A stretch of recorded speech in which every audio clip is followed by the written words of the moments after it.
ካሌብ በዳንኤል ላይ ይሉሽን አልሰማሽ ገበያ ባልወጣሽ የሚል ተረት ይተረትበታል። ዳንኤል የዚህ ጊዜ እየተረትክብኝ መሆኑ ነው። እባክህን መቅጣትም ካለብህ በሌላ ነገር ቅጣኝ፣ ነገር ግን በኤደን አትምጣብኝ። እባክህን ካሌብ ልቤን እንደዚህ ስብርብር አታድርገው እያለ አሳዛኝ የሆነ ንግግር ለካሌብ ይናገራል። ካሌብ ይሄንን ሲሰማ ዳንኤልንም አንተም ደግሞ እውነት ደፍረህ ስለ ልብ ስብራት ልታወራ ትችላለህ ወይ ብሎም ነበር የጠየቀው። ዳንኤልም አዎ ካሌብ አወራለሁ፣ በደንብ ነው የማወራው። ምክንያቱም እኔ ኤዱን በጣም ነው የምወዳት እሷን ታገኘው ቀን ጀምሮ። ሰላም ሰላም! ውድና የተከበራችሁ የቻናሌ ቤተሰቦች እንዴት ናችሁልኝ? ሰላም ናችሁ ወይ? ደህና ናችሁ ወይ? እኔ ሰላም ነኝ አልሐምዱሊላ። እንደተለመደው ወደ ቻናሌ በአዲስ ቪዲዮ ተከስቻለሁ። ቤተሰብ ቪዲዮ ስትጀምሩ በላይክ ጀምሩት። ቆይታችሁ ከኔ ጋር እንዲሆን በትህትና ጠይቃችኋለሁ። አብራችሁ ይቆዩ። ዳንኤልም ለካሌብ እኔ ኤደንን ካገኘሁ ቀን ጀምሮ ነው እንደዚህ ደስተኛ የሆንኩትኝ እንጂ ከዚህ በፊት ምንም አይነት ደስታ ከኔ ጋር አልነበረም። አሁን እሷን አንተ ነጠቀኝ ማለት ደስታ ሁሉ ራቀኝ ማለት እችላለሁኝ እያለም ለካሌብ ሁሉንም ነገር ያወራለታል። ካሌብም ደግሞ ለዳንኤል ትሰማኛለህ ዳኒ፣ የእውነት አንተ ከኤደን ጋር አብረህ የመኖር ፍላጎትና አላማ ካለህ መጀመሪያ ራስህን ለውጥ፣ ራስህን ቀይር። ራስህን ከቀየርክ በኋላ ሁሉንም ስታስተካክል ኤዱም ደግሞ ከአንተ ጋር የመኖሯ ፍላጎት እየጨመረ ይመጣል። እኔን ግን በዚህ መካከል ምንም አይነት ነገር አትበለኝ፣ በቃ እኔን ተወኝ፣ እኔ ምንም የማደርገው ወይም ያደረኩት ነገር የለኝም ሲልም ነበረ ለዳንኤል የነገረው። ዳንኤል ግን ካሌብና ኤደን የጀመሩትን አዲስ ፍቅር በአይኑ ስላስተዋለ በተአምር ሊያምነውም አልቻለም። እናም ዳንኤልም እባክህን ካሌብ ይህንን የደስታ ዓለሜን አትንጠቀኝ፣ አታጠርሽብኝ፣ በሌላ በፈለግከው ነገር ቅጣኝ፣ ከፈለግክም ግደለኝ፣ ነገር ግን እሷን ለእኔ ተወለኝ እያለ ነው እንግዲህ ዳንኤል። ካሌብ ቢገልህ እኮ ታዲያ ኤዱን አጣሃት ማለት ነው። አይ የዳንኤል ነገር ለፍቅር ብሎ ከፈለግክም ግደለኝ አለ። ከገደለውማ ሁሉም ነገር ጨለመ በቃ። እናም እንደዛ እያለው ነው እንግዲህ ቤተሰብ። ከዛ በኋላም ይሄንን ነገር ሲሰማ ካሌብም ዳንኤል በተደጋጋሚ ለካሌብ እባክህን ካሌብ እኔ በህይወት እያለሁኝ ኤዱን እንዳትነካብኝ እንዳትወስድብኝ እያለ በተደጋጋሚ ማስጠንቀቂያም እንዲሁም ልመና ጭምር እየተናገረው ነው። አንተ ብቻ እሷን በመውሰድ አትቅጣኝ እንጂ ሌላው ነገር ሁሉም ነገር ይስተካከላል እያለ ዳንኤል ለካሌብ በሚጠይቅበትም ጊዜ እንዲሁም ደግሞ እውነት ነው ግን ካሌብ አንተ የእውነት ከኤዱ ጋር ፍቅር ጀምራችኋል ወይ የሚለ ጥያቄ ሲያነሳ ካሌብ በዚህ መካከል ዳኒ እኔ መሄድ ያለብኝ ይመስለኛል ይልና ከአጠገቡ ተነስቶ ምንም መልስ ሳይመልስለት ትቶት ይሄዳል። ዳንኤልም ካሌብ ከመሄዱ በፊት የጠየቀውን ጥያቄ እንዲመልስለት እየለመነውና እየተማጸነው ነበር።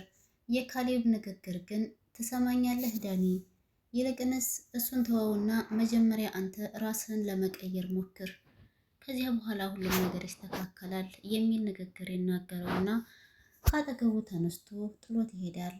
ትሁት የቤታቸው በር በሚንኳኳበት አጋጣሚ አባባ ካጠገቧ ስለነበረ እባክህን አባዬ ዝም በል እያለች በተደጋጋሚ አባትየው ዝም እንዲል ትጠይቀዋለች። እሱም ደግሞ ምን ሆነሽ ነው? ቆይ ትሁቴ የተፈጠረ ነገር አለ እንዴ? ወደ ሱቅም ወጥተሽ ነበረ፣ ምን ሆነሽ ነው እንደዚህ የምትሆኙ ሲላትም እሷም ደግሞ አይ ምንም የለም ትላለች። አሁንም እዛው እያወራች እያለ በሩ በድጋሚ እንኳኳል።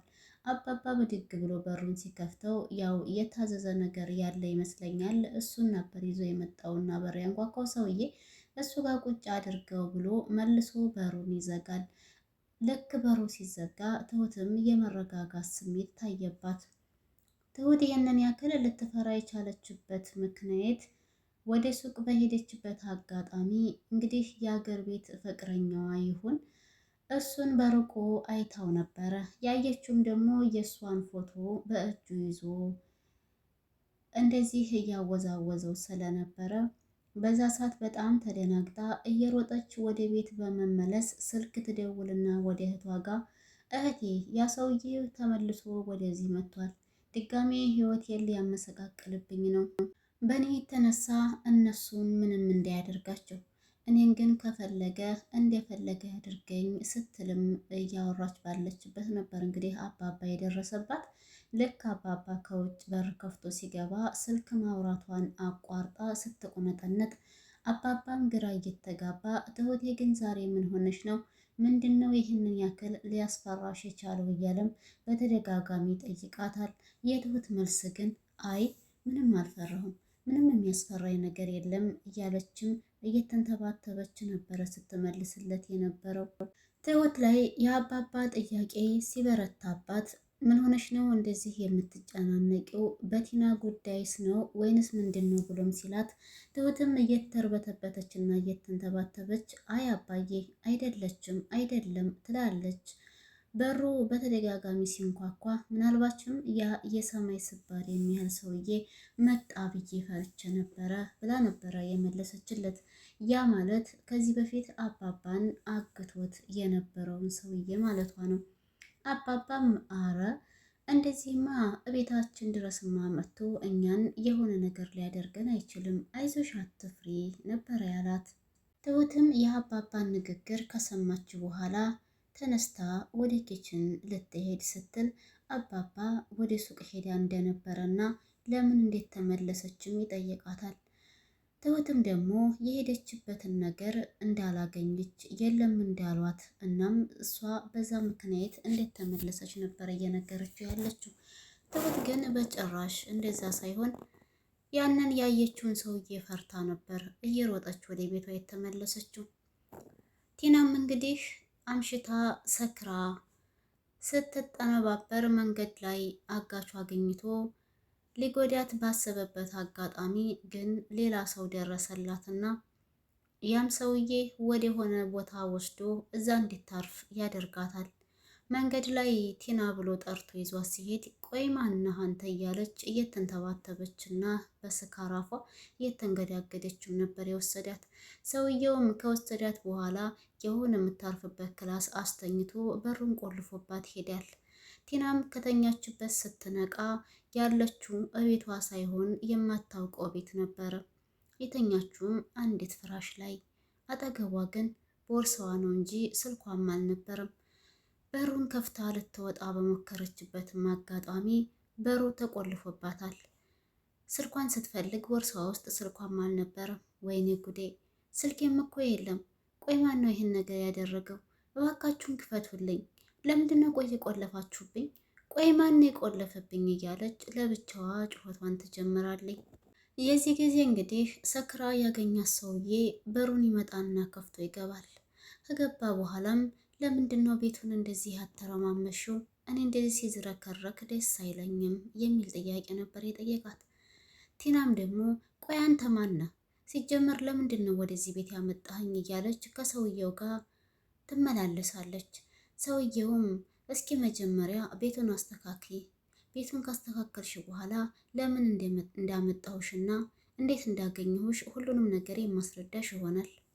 መጀመሪያ ግን ቤቱን አስተካክሊ፣ እኔ እንደዚህ ሲዝረከረክ ደስ አይለኝም ይላታል። እሷም እኔ ነኝ ቤት የማስተካክለው ብላም ስትጠይቀው ሰውየውም እና ማስተካከል አትችይም እንዴ አላት። ቲና ማስተካከል እንደማትችል ነበር የመለሰችለት። ግድ የለም እኔ ጋር ስትሆኝ ትለምጃለሽ የሚል መልስ ይመልስላትና ቀጣይ አሁንም ቤቱን እንድታስተካክል ነበር የተናገራት። ቲናም የምታመልጭበት ነገር እንዲሁም ደግሞ መስማት የምትፈልገውን ነገር መስማት ስላለባት ያንን ቤት ተነስታ ታስተካከላለች። ከዛ በኋላም ሰውየው አንድ በአንድ ያስረዳታል። በጨለማ መንገድ ላይ ሰክራ እንዳገኛትና የሆነ ሰውዬ ይዞ ሊጎዳት እንዳሰበ ግን ደግሞ ያ ሰውዬ ሳይጎዳት ይሄኛው ወደ ቤቱ እንዳመጣትና እንድታርፍ እንዳደረጋት ነበር የነገራት። ይህንን ሊረዳት የፈለገበት ምክንያት ደግሞ እሷም አንድ ነገር እንድትረዳው ስላሰበ ነውና ስለዛ ስለፈለገውም ነገር ያወራታል። የያዘውንም ፎቶ ለእሷ ሰጥቶ ስታየው ቲና እንዴ ትሁት ትላለች። አዎ ትሁት፣ አንቺ በዚህ ሰዓት ብር በጣም ያስፈልግሻል። ስለዚህ ይህንን ብር እንዲሰጥሽ ከፈለግሽ አንቺ ትሁትን አሳልፈሽ ስጭኝ ነበረ ንግግሩ። ቲናም እንዴት ሊሆን ቻለ? ቆይ አንተ ማነህ እያለች ስትጠይቀው አይ በቃ ሁለታችንም መጠቃቀም አለብን። አሁን ከዚህ ቤት ውስጥ ብትወጪ ያ ማታ ይዞሽ የነበረ ሰውዬ ይገልሻል በእርግጠኝነት እያለም ያስፈራራታል። ቲናም እንግዲህ አማራጭ ስለሌላት ሰውየው ባላት ነገር ላይ ተስማምታለች። በቀጣይ ክፍል ላይ ደግሞ በዚህ ነገር ላይ ትሁትን አሳልፋ ለሰውየው ትሰጣለች ወይንስ አትሰጥም የሚለውን አብረን የምናይ ይሆናል። ለዛሬ የነበረውን ቪዲዮ ይህን ይመስል ነበር። ከተመቻችሁ ላይክ፣ ሸር፣ ሰብስክራይብ ማድረጋችሁን አትርሱ። ባይ